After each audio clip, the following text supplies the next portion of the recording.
అందరికీ మరణాత మహిమస్వరం కార్యక్రమంను వీక్షిస్తున్న దేవుని పిల్లలైన మీ అందరికీ ప్రభు నామములో శుభములు కలుగును గాక. ప్రతిరోజు ఇదే సమయమునకు ఈ కార్యక్రమమును వీక్షించి దైవాశీర్వాదములు పొందండి. ఇప్పుడు పాస్టర్ సామ్యూల్ సుందర్ రెడ్డి గారు దేవుని వాక్య వర్తమానమును అందిస్తారు. శ్రద్ధగా ఆలకించండి. దేవునికి స్తోత్రం. అందరికీ మరణాత. దేవుడు మనకు అనుగ్రహించిన ప్రాముఖ్యమైన సమయంలో దేవుని వాక్యాన్ని ధ్యానించుకుందాము. ముందుగా పరిశుద్ధ వేద గ్రంథంలోని వాక్య భాగం చదువుకుందాము. లూకాసు వార్త 23వ అధ్యాయము 43వ వచనాన్ని చదువుకుందాము. లూకాసు వార్త 23వ అధ్యాయము 43వ వచనము. అందుకు ఆయన వానితో, నేడు నీవు నాతో కూడా పరదైస్సులో ఉందువని నిశ్చయముగా నీతో చెప్పుచున్నాను. నేను మహాపరిశుద్ధుడా, మహాగణుడా, మహిమగల దేవ, ఘనమైన రాజా, నీ ఘనమైన నామానికి వందనాలు, స్తోత్రాలు, స్తుతులు చెల్లించుకొనుచున్నాము. శ్రేష్టమైనటువంటి సమయంలో ప్రభువా, ఇదిగో శిలువ మ్రాను మీద మీరు పలికినటువంటి 7 ఆణిముత్యాలలో ప్రభువా నాయన 2వ ఆణిముత్యాన్ని ప్రభువా ఇదిగో వినాలని ఆశపడుచు ఉన్నాము. దేవా నీకు వందనాలు. ఆ సమయంలో ప్రభువా నాయన ఈ మాటను తండ్రి మీరు పలకడం ద్వారా మాకు ఏ పాఠమును నేర్పించనై ఉన్నారో తండ్రి, ఆ పాఠమును మేము బాగుగా నేర్చుకునే ధన్యత మాకు దయచేయమని మాతో మాట్లాడడానికి సిద్ధముగా ఉన్న వాక్యమై ఉన్న యేసుక్రీస్తు వారి నామములో అడిగి వేడుకొనుచున్నాము పరమ తండ్రి, ఆమెన్. దేవనామమున మీ ఎల్లరికూ శుభములు కలుగునుగాక, ఆమెన్. దేవుని యొక్క మహా కృపను బట్టి మరి యొక్క రోజు దేవుడు మనకు దానముగా ఇచ్చాడు. దేవునికి మహిమ కలుగునుగాక, ఆమెన్. మరి ఈ శ్రేష్టమైనటువంటి సమయములో యేసుక్రీస్తు ప్రభువారు శిలువ మ్రాను మీద పలికినటువంటి 2వ మాటను గురించి చెప్పాలని నేను ఆశపడుతూ ఉన్నాను. యేసుక్రీస్తు ప్రభువారు శిలువ మ్రాను మీద ఆయన పలికినటువంటి చివరి పలుకులు అనగా 7 మాటలు చాలా ప్రాముఖ్యమైనటువంటి మాటలు. ఒక వ్యక్తి ఈ భూలోకాన్ని విడిచి వెళ్ళిపోయేటటువంటి సమయంలో చివరి దశలో చివరి పలుకులు అని ఈ లోకంలో పిలువబడతాయి. అంటే ఎవరైనా వ్యక్తి ఇక చనిపోయేటటువంటి స్థితిలోకి వెళ్ళిపోతూ ఉంటే చివరగా ఏం చెబుతారని చెప్పేసి బంధువులందరూ కూడా ఎదురు చూస్తూ ఉంటారు. అంత మాత్రమే కదా, చాలామంది అడుగుతూ ఉంటారు వ్యక్తి పోయిన తర్వాత ఏం చెప్పాడు చివరగా, ఏం మాట్లాడింది ఆమె చివరగా అని అడుగుతూ ఉంటారు. అంటే ఒక వ్యక్తి ఈ భూలోకము నుంచి ఆ యొక్క శరీరాన్ని విడిచిపెట్టి వెళ్ళిపోతున్నప్పుడు అనగా చనిపోయేటటువంటి ఆ సమయంలో చెప్పేటటువంటి ఆ చివరి మాటలు చాలా ప్రాముఖ్యమైనవి. బైబిల్ గ్రంథములో యాకోబు అవసాన కాలమందు పలికినటువంటి మాటలు ఉన్నాయి. అలాగే మోషే గారు చెప్పినటువంటి మాటలు ఉన్నాయి. స్టెఫెన్ చెప్పినటువంటి మాట మనం చూస్తూ ఉన్నాం. అదే కోవలో యేసుక్రీస్తు ప్రభువారు కూడా చెప్పినటువంటి 7 మాటలు చాలా ప్రాముఖ్యమైనటువంటి మాటలు. ఈ మాటలు మనము ఖచ్చితముగా ధ్యానించవలసిన వారమై ఉన్నాము. ఈ యొక్క చివరి పలుకులుగా కనబడుతున్నాయి, కానీ ఈ మాటల ద్వారా మన జీవితాలు కట్టబడతాయి. ఈ మాటల ద్వారా క్రైస్తవ జీవితంలో మరి అద్భుతమైనటువంటి కార్యము జరుగుతూ ఉంది. నేను అంటాను కదా, ఇవి చివరి మాటలు అయినప్పటికీ గమనించాలి, సంఘమునకు ఇవి తొలి పలుకులుగా, సంఘ ప్రారంభానికి ఇవి కావలసినటువంటి మాటలుగా మనము గమనించాలి. ఎందుకు ఈ మాట చెప్తున్నానంటే, మరి మొదటి మాట నిన్నటి దినాన్ని ధ్యానించాం మనం. మొదటి మాటను మనం గమనించినట్లయితే కనుక మరి క్షమ అనేటటువంటి మాట. అది అంటే క్రైస్తవుడు ఎలా ఉండాలి అంటే గనక క్షమాగుణము కలిగి ఉండాలి.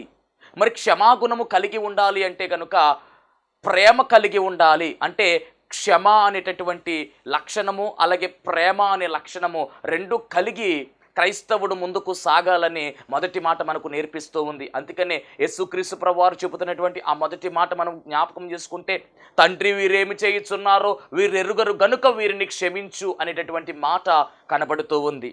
అద్భుతమైనటువంటి మొదటి మాట అది. దానిలో ఒక మాట మీకు జ్ఞాపకం చేస్తాను. మరి తండ్రి వీరు ఏమి చేయుచున్నారో వీరు ఎరుగరు గనక వీరిని క్షమించండి. ఆ యొక్క మాటలో 3 సార్లు వీరు అనేటటువంటి మాట కనబడుతూ ఉంది. వీరు అనేటటువంటి పదం మనం చూస్తూ ఉన్నాం. మరి 3 సార్లు ఎందుకు వీరు అనే మాట రాశారు అంటే కనుక ఆ పలికినటువంటి మొదటి మాట 3 తరాలకు చెందినటువంటి మాట.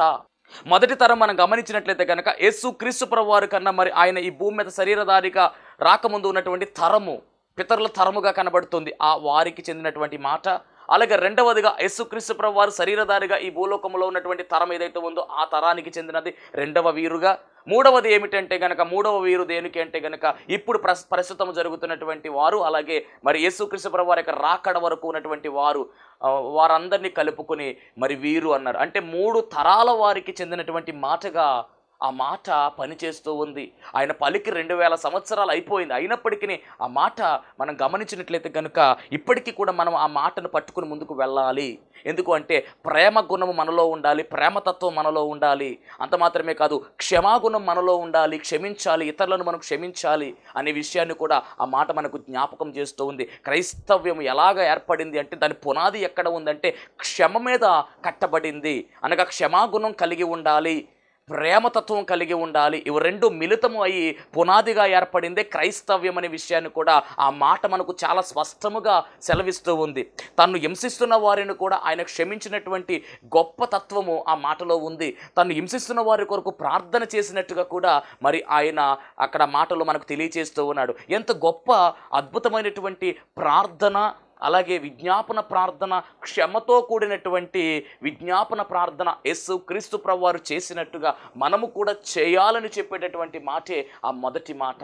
ఇక రెండవ మాటకు మనం వచ్చినట్లయితే కనుక ఒక అభయాన్ని ఇస్తూ ఉన్నాడు, ఒక భరోసా ఇస్తూ ఉన్నటువంటి మాట ఇప్పుడు మనం చదువుతున్నటువంటి మాట. అదేమిటి అంటే కనుక, అందుకు ఆయన వారితో, నేడు నీవు నాతో కూడా పరదైస్సులో ఉందువని నీతో నిశ్చయముగా చెప్పుచున్నాను అనేను. దేవాది దేవుడే ఒక భరోసా ఇస్తూ ఉన్నాడండి, ఒక మరి హామీ ఇస్తూ ఉన్నాడు. నిజంగా ఎంత అద్భుతమైనటువంటి మాట ఇది. వాగ్దానముతో కూడినటువంటి మాటగా మనం గమనించాలి. వాగ్దానము చేసినటువంటి దేవుడు నమ్మదగినవాడు. మొదటి మాట అందరినీ ఉద్దేశించి ఆయన హింసిస్తున్నటువంటి వారిని క్షమించినటువంటి మాటగా, తండ్రికి ప్రార్థన చేసినటువంటి మాటగా మొదటి మాట కనపడుతూ ఉంటే, రెండవది ఆయనతో పాటు 2 దొంగలను, మరి అటుపక్కన ఒక దొంగ, ఇటు పక్కన ఒక దొంగ, అనగా కుడివైపున ఒక దొంగను, ఎడం వైపున ఒక దొంగను ఆయనతో పాటు సిలువ వేశారంటండి. ఆ యొక్క గొల్గొత్తా అనేటటువంటి ఆ కొండ మీద, కపాలము అనేటటువంటి మరి అర్థం వస్తున్నటువంటి ఆ కొండ మీద మరి ఆయనతో పాటు ఇటుపక్కన ఒక దొంగను, ఇటుపక్కన ఒక దొంగను సిలువ వేసినట్టుగా మరి ఇక్కడ రాయబడినటువంటి మాటలు మనం చూస్తూ ఉన్నాం. దేవునికి మహిమ కలుగునుగాక.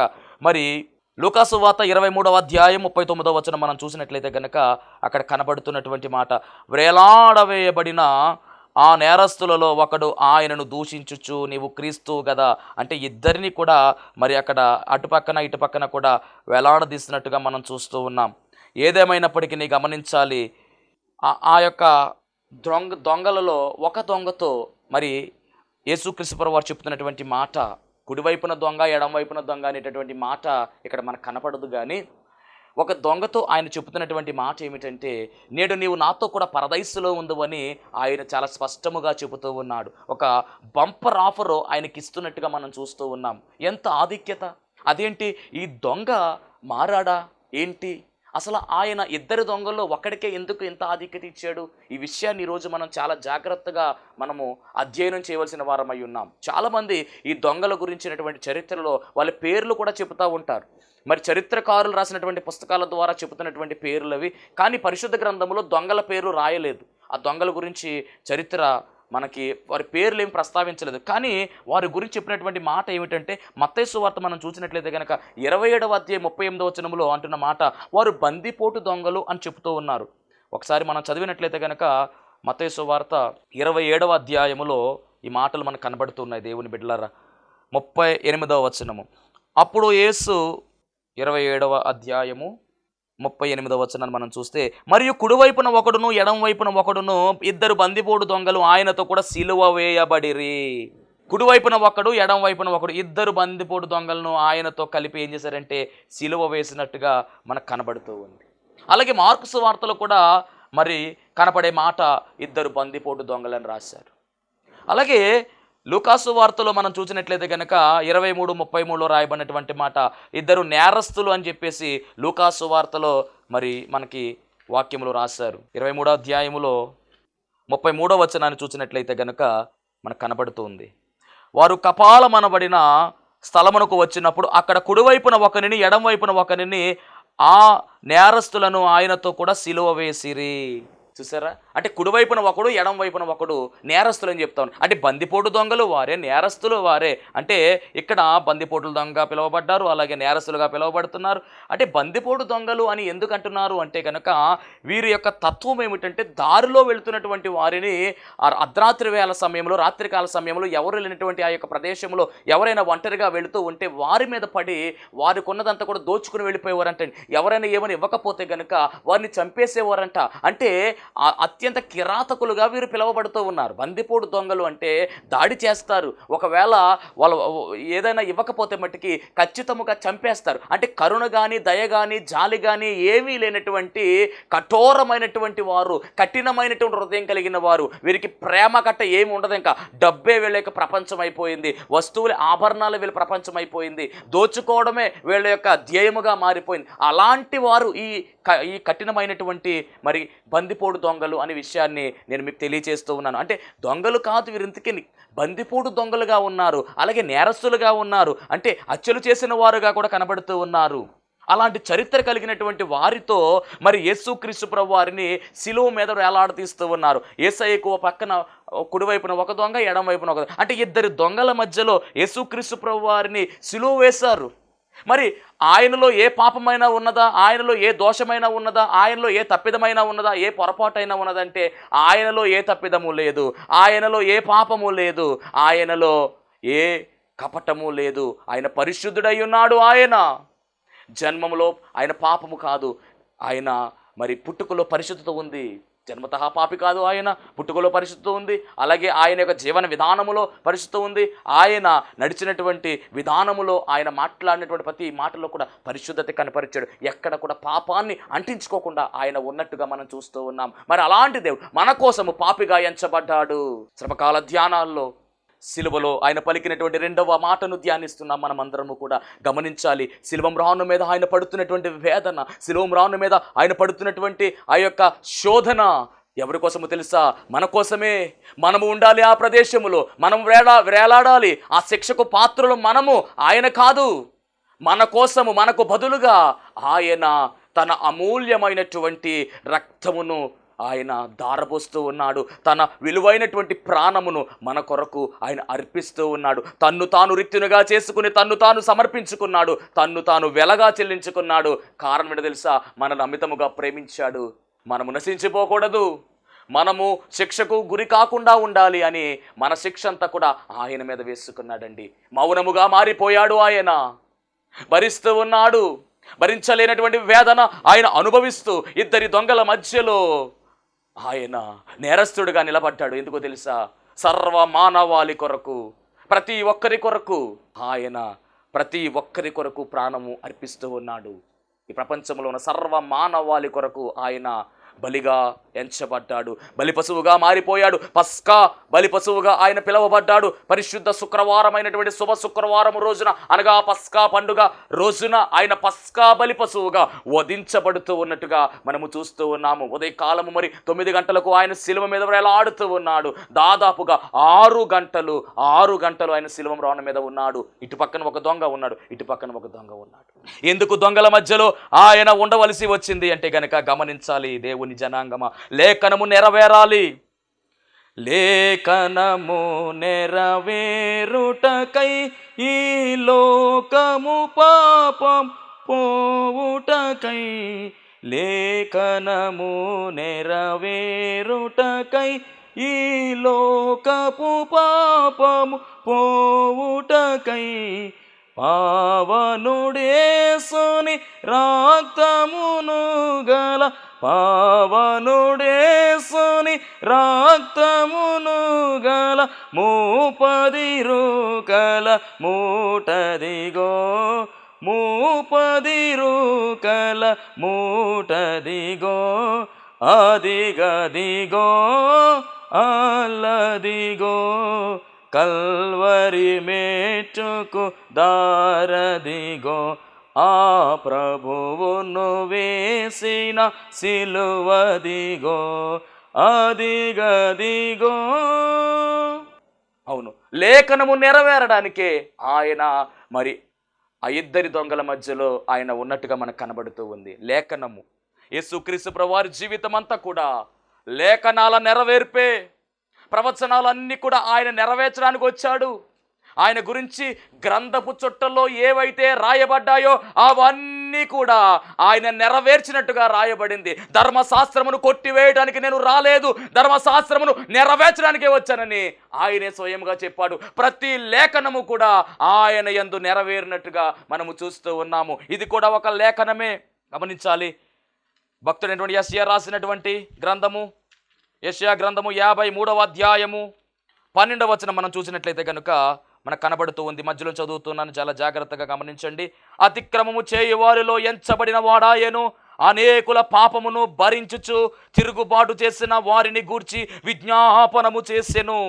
అతిక్రమము చేయువారిలో ఎంచబడిన వాడాయను అంటే ఇటు పక్కన ఒక అతిక్రమకారుడు ఉన్నాడు, ఇటు పక్కన ఒక అతిక్రమకారుడు అనగా ఇటు పక్కన ఒక బందిపోడు దొంగ ఉన్నాడు, ఇటు పక్కన ఒక బందిపోడు దొంగ ఉన్నాడు. వారి మధ్యలో ఆయన ఉన్నట్టుగా ఇక్కడ లేఖనము ముందుగానే యెషయా అనేటటువంటి ప్రవక్త ద్వారా దేవుడు రాయించాడు. ఆ లేఖనము నెరవేరాలి. అంత మాత్రమే కాదు, తిరుగుబాటు చేసిన వారిని గూర్చి విజ్ఞాపనము చేసెను అనగా మొదటి మాట అక్కడ నెరవేరుతా ఉంది. ఏదైనప్పటికీ కూడా ప్రవచనాల నెరవేర్పు ఆయన జీవితంలో ఉంది. ఆయన ఉన్నటువంటి పరిస్థితిలో మరి ఈ ప్రవచనము నెరవేరవలసిన అయి ఉన్నది. కాబట్టి ఆ ప్రవచనం నెరవేరడానికే బందిపోటు దొంగల మధ్యలో ఆయన ఉండడం జరిగింది. ఇద్దరి దొంగల మధ్యలో మన కొరకు ఆయన పాపిగా ఎంచబడుతుండ. ఆయన పాపి కాదు, ఆయనలో ఏ పాపము లేదు, ఏ దోషము లేదు. ఆయన పరిశుద్ధుడు, నిష్కల్మషుడు, ఆయన పవిత్రుడు, ఆయన పాపుల్లో చేరక ప్రత్యేకింపబడిన వాడని చెప్పి ఎబ్రీ పత్రికలో మనం చూస్తూ ఉన్నాం. కాయబలము నీ కోసము నా కోసమే. ఆయన ధారపోసేది రక్తం ఎవరి కోసమో తెలుసా? ఆయన కోసమేమీ కాదు, నీ కోసము నా కోసమే, సర్వ మానవాళి కోసము ఆయన తన రక్తాన్ని ధారపోస్తూ ఉన్నాడు. భరించినటువంటి బాధపడుతూ ఉన్నాడు, ఆయన వేదనలో ఉన్నాడు, శోధనలో ఉన్నాడు. ఆయన అయినప్పటికీ మారు మాట్లాడడం లేదు. తను హింసించే వారిని కూడా క్షమించమని తండ్రికి ప్రార్థన చేశాడు. రెండవ మాటగా మనం గమనించినట్లయితే కనుక ఇటు పక్కన ఒక దొంగ, ఇటు పక్కన ఒక దొంగ, మధ్యలో ఆయన కూడా అక్రమకారుడుగా కనబడుతూ ఉన్నాడు. పాపిగా ఎంచబడ్డాడు ఆయన. అలాంటి సమయంలో ఆయన అంటున్నటువంటి మాట, మరి ఆ ఇద్దరు దొంగలు ఒక దొంగతో చెప్తున్నటువంటి మాట, నేడు నీవు నాతో కూడా పరదైసులో ఉందవని ఒక భరోసా ఇస్తూ ఉన్నాడు. గమనించాలి. ఒక ప్రశ్న అడుగుతూ ఉన్నాను, ఈ ఇద్దరు దొంగలు కూడా యేసుక్రీస్తు ప్రభువారిని దూషించారా, లేదా ఒక దొంగ దూషించాడా? ఈ ప్రశ్న మరి నాకు చెప్పాలి ఖచ్చితంగా. శిలువ మ్రాను మీద యేసయ్య ఉంటే ఇటు పక్కన కుడివైపున ఒక దొంగ, ఎడమవైపున దొంగ, ఇద్దరు కూడా యేసయ్యను దూషించారా, లేదా ఒకడు మాత్రమే దూషించాడా అని చూస్తే గనక మరి చాలామంది ఏమంటారంటే గనక ఒకడే దూషించాడని చెప్తూ ఉంటారు. కానీ పరిశుద్ధ గ్రంథమైన బైబిల్ గ్రంథం చూద్దాం. 27వ అధ్యాయం, మత్తయి సువార్త 27వ అధ్యాయము 44వ వచనం చదువుదాం. ఆయనతో కూడా సిలువ వేయబడిన బందిపోటు దొంగలు అలాగే ఆయన నిందించరు. అంటే ఇద్దరు దొంగలు కూడా ఆయన ఏం చేస్తారంటే నిందిస్తూ ఉన్నారు. ఎందుకు నిందిస్తూ ఉన్నారు అంటే కనుక ఈ పై వచనాల్లో మనం చూసినట్లయితే కనుక ఆయన్ని సిలువ వేశారు. ఆ మార్గమున వెలుచుండిన వారు తలలూచుచు దేవాలయమును పడగొట్టి 3 దినములలో కట్టువాడా నిన్ను నీవే రక్షించుకొనుము అని కొంతమంది అలా వెళుతూ ఆయన వైపు చూస్తూ అంటున్న మాట ఏంటి తెలుసా? దేవాలయాన్ని పడగొట్టి 3 దినాల్లో కడతానన్నావు కదా, కట్టువాడా నిన్ను నీవే రక్షించుకొనుము అని చెబుతూ ఉన్నారు. నీవు దేవుని కుమారుడవైతే సిలువ మీద నుండి దిగుమని చెప్పుచు ఆయన దూషించిరి. కొంతమంది అంటున్నారు కదా, నువ్వు నిజంగా దేవుని కుమారుడు అయితే సిలువ మీద దిగిరా అని చెప్పేసి అంటూ ఉన్నారు. అలాగే శాస్త్రులను, పెద్దలను, ప్రధాన యాజకులు కూడా ఆయనను అపహాసించుచు వీడు ఇతరులను రక్షించెను, తన్ను తానే రక్షించుకొనలేడు. ఇశ్రాయేలు రాజు కదా, ఇప్పుడు సిలువ మీద నుంచి దిగిన ఎడలా మేము నమ్ముతాం, నువ్వు దిగి వస్తే మేము నమ్ముతాం అని చెప్పి అంటూ ఉన్నారనమాట.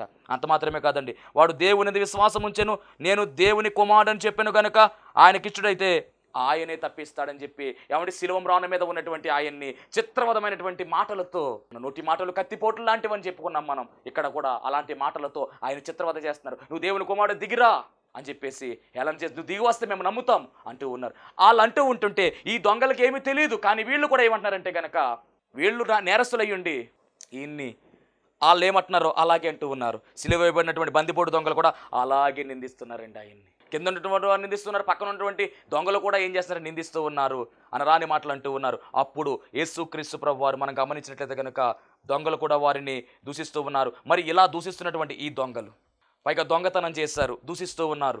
ఇలాంటి వారిలో ఒక ఆయనకు యేసుక్రీస్తు ప్రభు వారు హామీ ఇస్తూ ఉన్నాడు. మరి దొంగలు పరలోక రాజ్యానికి వెళతారా, ఇలా దూషించే వాళ్ళు వెళతారా అంటే కనుక 1 కొరింథీ పత్రిక 6వ అధ్యాయము చదువుదాం ఒకసారి. 1 కొరింథీ పత్రిక 6వ అధ్యాయము 9-10 వచనాలు చదువుదాం. అన్యాయస్తులు దేవుని రాజ్యమునకు వారసులు కానేరని మీకు తెలియదా? అన్యాయస్తులు మరి వీళ్ళు ఎవరు? అన్యాయస్తులే. అలాగే మోసపోకుడి, జారులైనను, విగ్రహారాధకులైనను, వ్యభిచారులైనను, ఆడంగితనము కలవారైన, పురుష సంయోగం కలవారైనను, దొంగలైనను, లోబులైనను, దోషకులైనను, త్రాగుబోతులైనను, దోచుకుని వారైనను దేవుని రాజ్యమునకు వారసులు కానేరరు. ఇవన్నీ కూడా ఈ లిస్టులో వీళ్ళు ఉన్నారు. అలాంటప్పుడు పరలోక రాజ్యం వెళ్తారా? వెళ్ళరు. కానీ యేసుప్రభు చెప్తున్న మాట ఏంటి తెలుసా? నువ్వు నాతో కూడా పరదేశంలో ఉందని ఒక దొంగకు ఆయన హామీ ఇస్తూ ఉన్నాడు. అంతమాత్రమే. ప్రకటన గ్రంథం చదువుదాం. ప్రకటన గ్రంథం 21వ అధ్యాయము. ప్రకటన గ్రంథం 21వ అధ్యాయము 8వ వచనం. పిరికివారును, అవిశ్వాసులను, అసహ్యులను, నరహంతకులను, వ్యభిచారులను, మాంత్రికులను, విగ్రహారాధికులను, అబద్ధికులను అగ్ని గంధకములతో మండు గుండములో పాలు పొందుదురు. ఇక్కడ కూడా మరి వీళ్ళు కనబడుతున్నారు. అబద్ధికులు, విగ్రహారాధికులు, వ్యభిచారికులు, మాంత్రికులు, అసహ్యులు ఇక్కడ కూడా ఉన్నారు లిస్టులో. కాబట్టి మరి ఇలాంటి నేరాలు చేసిన వారు వెళతారా పరదైస్సుకు? పరదైస్ తర్వాత పరలోకం అనే విషయాన్ని మనం గమనించాలి. దేవునికి స్తోత్రం. నెమ్మది పొందుకునే స్థలం అది. అంత మాత్రమే కాదు, ఇక్కడ మనం తెలుసుకోవాల్సిన విషయం, నిర్గమాకాండం 20వ అధ్యాయములో ఆజ్ఞించాడు దేవుడు. 15వ వచనం ఉంటుంది, దొంగిలించకూడదని ఉంటుంది. మరి దొంగలై ఉన్నారు. దూషించకూడదని ఉంటుంది, నరహత్య చేయకూడదని ఉంటుంది. 13, 14, 15, 16, 17 ఈ వచనాలు చూస్తే కనుక వీటిలో మరి ప్రతి దాంట్లో కూడా ఈ దొంగలు ఉన్నారు. మరి అలాంటి వారికి పరలోక రాజ్యంలోనికి వెళ్ళే అవకాశం ఉంటుందా? పరదేశంలో అడుగుపెట్టే అవకాశం ఉంటుందా? కానీ యేసుక్రీస్తు ప్రభువు వారు ఎందుకు ఒక దొంగకు భరోసా ఇచ్చాడు అంటే మొత్తం మీద దొంగ మారి ఉంటాడు అనే విషయాన్ని కూడా మనం గమనించాలి. ఎందుకు దొంగ మారిపోడు? అప్పటికప్పుడు ఎలా మారిపోడు? అప్పటి వరకు దూషించిన వాడు ఎందుకు మారిపోడంటే ఒకే ఒక కారణం అండి. దొంగ మారడానికి కారణం ఉంది. గమనించాలి. కుడివైపున దొంగ మారిపోయాడని చెప్తూ ఉంటారు, కానీ కుడివైపున ఎడం వైపున అన్న మాట ఇక్కడ మనకు లేదు. గమనించాలి. ఒక దొంగ మారాడు. ఎలా మారాడు అంటే కనుక ఒకే ఒక్క మాట ప్రభావితం చేసిందండి. ఆ మాట ఏంటో తెలుసా? ఆయన సిలువలో పలికిన మొదటి మాట, తండ్రి వీరేమి చేయుచున్నారో వీరెరుగురు కనుక వీరిని క్షమించండి అన్న మాట ఆ దొంగను మార్చేసి. దేవునికి మహిమ కలుగును గాక. ఒక దొంగ మారిపోయాడు. అప్పుడు దాకా ఇద్దరు దూషించారు, కానీ ఒక దొంగ మారాడు.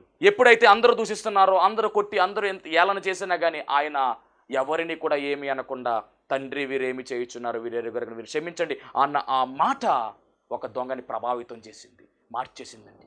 ఎంతగా మారిపోయాడు అంటే కనుక చాలా అద్భుతమైనటువంటి రీతిలో మారిపోయాడు కాబట్టే మరి యేసుక్రీస్తు ప్రభు వారు ఆ యొక్క మారినటువంటి ఆ దొంగకి ఆయన అభయమిస్తూ ఉన్నాడు. నేడు నీవు నాతో కూడా పరదైస్సులో ఉందని చెప్పేసి చాలా అద్భుతమైనటువంటి మరి స్టేట్మెంటు అక్కడ ఇచ్చినట్టుగా మనం చూస్తూ ఉన్నాం. లూకాసు సువార్త 23వ అధ్యాయము, లూకాసు సువార్త 23వ అధ్యాయము 39 నుంచి 42 వరకు మనం చూసినట్లయితే కనుక ఇక్కడ చాలా స్పష్టంగా ఈ మాటలు కనపడతాయి.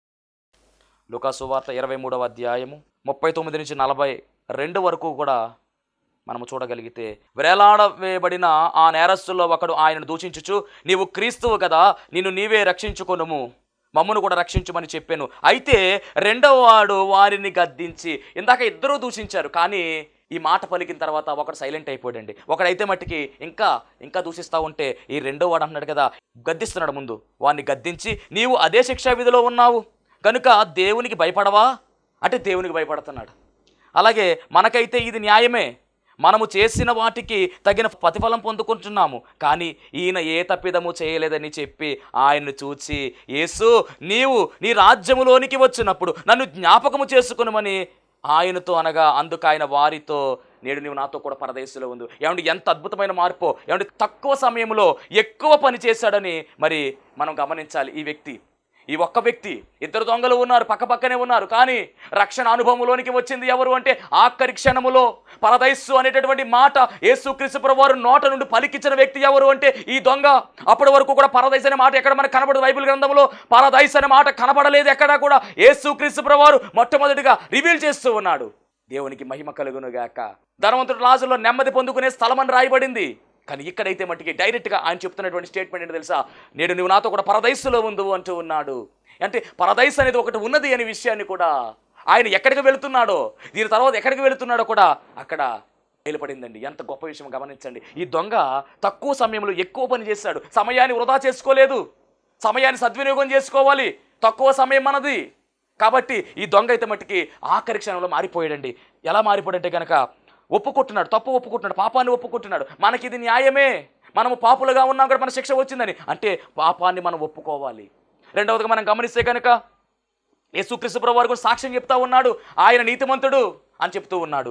అంత మాత్రమే కాదండి, ఒప్పుకున్నాడు. మరలా యేసుక్రీస్తు ప్రభు వారిని మరి రాజుగా, ఆయనకు ఒక రాజ్యం ఉందని ఆయన చెబుతూ ఉన్నాడు. అంటే నిరీక్షణ వచ్చేసిందండి. రెండవ రాకడ గురించి నిరీక్షణ వచ్చేసింది. నీవు నీ రాజ్యంతో వచ్చినప్పుడు నన్ను జ్ఞాపకం చేసుకో.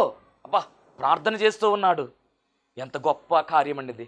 విశ్వాసము కలిగింది ఆయనకి. ఎఫెసీ పత్రిక 2:8 రాయబడిన మాట, మీరు విశ్వాసము ద్వారా కృపచేతనే రక్షింపబడ్డారని రాయబడింది. విశ్వాసము కూడా కనబడుతూ ఉంది. ఎంత గొప్ప ఆలోచన. అంత మాత్రమే కాదండి, రెండవ దొంగను గద్దిస్తూ ఉన్నాడు. నీకు భయము లేదా దేవుడు అంటే అంటాడు. అంటే దేవుడు అంటే భయం వచ్చిందండి, భక్తి వచ్చింది, భయం వచ్చింది. ప్రార్థన చేశాడు, నన్ను జ్ఞాపకం చేసుకోవయ్యా అని ప్రార్థన చేశాడు. నీకంటూ నువ్వు రాజువు, నీకు రాజ్యం ఉంది అని కూడా నిరీక్షణ కలిగి ఉన్నాడు. ఎంత మార్పు వచ్చింది. ఈ మార్పు అందుకు కారణం ఏంటి తెలుసా? యేసుక్రీస్తు ప్రభు వారు ప్రేమించి క్షమించినటువంటి ఆ మొదటి మాట అంత ప్రభావితం చేసింది. అందుకనే ఈ దొంగ కూడా మారిపోయాడండి. అంతవరకు సహించువాడు ధన్యుడు అన్నట్టుగా అంతవరకు సహించాడు. కానీ తదుపరి ప్రభువుతో పరదైసుకు వెళ్ళినట్టుగా మనం చూస్తూ ఉన్నాము. గొప్ప ఆధిక్యత, భరోసా పొందుకున్నాడు. ఆఖరి క్షణంలో మారిపోయాడు. కానీ తోటికి పక్కన ఉన్నటువంటి దొంగ విడవబడ్డాడు. గమనించాలి. బుద్ధిగల కన్యకలు, బుద్ధి లేని కన్యకలు 5, బుద్ధిగల కన్యకలు 5, బుద్ధి లేని కన్యకలు విడవబడ్డారు. కాబట్టి ఇప్పుడు మరి ఇద్దరి దొంగల్లో ఒకడు మాత్రమే పరదేశు వెళ్ళే అనుభవము, అక్కడి నుంచి పరలోకం వెళ్ళే అనుభవాన్ని కలిగి ఉన్నాడు. ఎంత గొప్ప ధన్యత. అంటే యేసుక్రీస్తు ప్రభువు వారు ఎక్కడికి వెళుతున్నారో స్పష్టముగా చూచినటువంటి వ్యక్తిగా ఈ దొంగ మనకు కనబడుతూ ఉన్నాడు. ఇప్పుడు దొంగ అనకూడదు, దొంగ దొరైపోయాడు. దొంగ అనేటువంటి మాట మనం మాట్లాడితే ఒప్పుకోడు ఆయన. ఎందుకంటే దొంగ కాదు, ఇప్పుడు మారిపోయాడు, దొరైపోయాడు. పాపాత్మురాలైన స్త్రీ ఉంది, మనం పాపాత్మ స్త్రీ అంటూ ఉంటాం, కానీ ఆమె పరిశుద్ధురాలుగా మార్చబడింది. అలాగే ఇప్పుడు ఈ దొంగ దొరైపోయాడు అంటారు పెద్దలు. దొంగ దొరైపోయాడు. ఎలా అయిపోయాడు తెలుసా? ఆఖరిలో ప్రభువుని అంగీకరించాడు, ప్రభువుని ఒప్పుకున్నాడు, రక్షకుడుగా అంగీకరించాడు, రాజుగా అంగీకరించాడు, ఆయన నీతిమంతుడిగా చెప్పేశాడు, ప్రార్థన చేశాడు, సాక్ష్యం పలికాడు, మారిపోయాడు, పరదైస అనుభవంలోనికి వెళ్ళిపోయాడు. ఎంత గొప్ప ధన్యత. కాబట్టి ఈ రెండవ మాటలో ప్రభువు గురించి మనం పూర్తిగా అర్థం చేసుకోవాలి. ఆయన అర్థం చేసుకున్నాడు. రక్షణ అనే అనుభవంలోనికి ఆఖరి క్షణములో చివరిగా రక్షింపబడినటువంటి వాడుగా మనకు కనబడుతూ ఉన్నాడు. అట్టి ధన్యత దేవదేవుడు మనందరికీ అనుగ్రహించును గాక. ఆమేన్. మహాపరిశుద్ధుడ, మహాగణుడ, మహిమగల దేవాని ఘనమైన నామానికి వందనాలు. నీ బిడ్డలను ఆశీర్వదించండి. రెండవ మాట ద్వారా రావాల్సిన దీవెన సమృద్ధిగా నీ బిడ్డలకు దయచేయమని, ఇంకా తండ్రి మారవలసినటువంటి బిడ్డలు ప్రభువా త్వరగా మారి నీ నిత్య రాజ్యములోనికి చేరడానికి సహాయం దయచేయమని యేసు నామములో అడుగుచున్నాం పరమ తండ్రి. ఆమేన్. అందరికీ మరణాత. దేవునికి స్తోత్రం. అందరికీ వందన మరణాత తెలియజేస్తున్నాను. మరణాత మహిమస్వరం అనే ఆధ్యాత్మిక కార్యక్రమాన్ని వీక్షిస్తున్న మీ అందరికీ కూడా మరొక పర్యాయము ప్రభు పేర వందన మరణాత తెలియజేస్తూ ఉన్నాను. మరి ఈ కార్యక్రమము ఎంతో ఆశీర్వాదంగా ఉందని, ఈ కార్యక్రమం ద్వారా ఎన్నో మేళ్లు పొందుకున్నామని మరి మీరు అందరూ కూడా ఫోన్ కాల్ చేస్తూ ఉన్నారు. చాలా సంతోషము. ఎన్నో అద్భుత ఆశ్చర్యకార్యాలు దేవాదేవుడు ఈ కార్యక్రమం ద్వారా జరిగిస్తున్నారు. దేవుని నామమునికి మహిమ కలుగునుగాక. మరి మీరు చూస్తున్నటువంటి ఈ యొక్క షెడ్ గురించి గతంలో మీకు చెప్పడం జరిగింది. యజమానుడు మరి దీన్ని బేరం పెట్టారని చెప్పేసి, దీన్ని తీసుకుంటే ఇక్కడ ఆరాధన జరుగుతుంది, లేకపోతే మనం బయటికి వెళ్ళాలనేటువంటి పరిస్థితిని మీకు చెప్పినందుకు చాలామంది మరి సహకరించారు. కొంతమంది మరి అమౌంట్ పంపించడం జరిగింది, అలాగే ప్రార్థన చేయడం జరిగింది. దేవుని మహాకృపను బట్టి పంపించినటువంటి కొంత అమౌంట్ మరి యజమానుడికి కట్టడం జరిగింది. ఇంకా చాలా అమౌంట్ మనము వారికి ఇవ్వాల్సి ఉంది. కనుక మరి ఈ కార్యక్రమాన్ని వీక్షిస్తున్నటువంటి మీకు ఎవరికైనా కనుక ప్రేరేపణ కలిగినట్లయితే కనుక మరి మీ వంతు సహకారాన్ని అందించండి. ఈ దేని సేవకునికి మీ యొక్క సహకారం అందించి ఈ సేవను మరి ముందుకు వెళ్ళేలాగా సహకరించవలసిందిగా ప్రభు పేరు తెలియజేస్తూ ఉన్నాను. మీకు ఎవరికైనా కనుక మరి ప్రేరేపణ కలిగినట్లయితే కనుక స్క్రీన్ మీద కనపడుతున్నటువంటి ఆ నెంబర్కి ఫోన్పే చేయండి, లేదా ఫోన్ చేసినట్లయితే కనుక నేనే స్వయంగా మాట్లాడతాను. మీ సహకారాన్ని అందించండి. ప్రభు పనిలో మీరు కూడా పాలి భాగస్తులు కావాల్సిందిగా ప్రభు పేరు తెలియజేస్తున్నాను. అందరికీ మరణాత.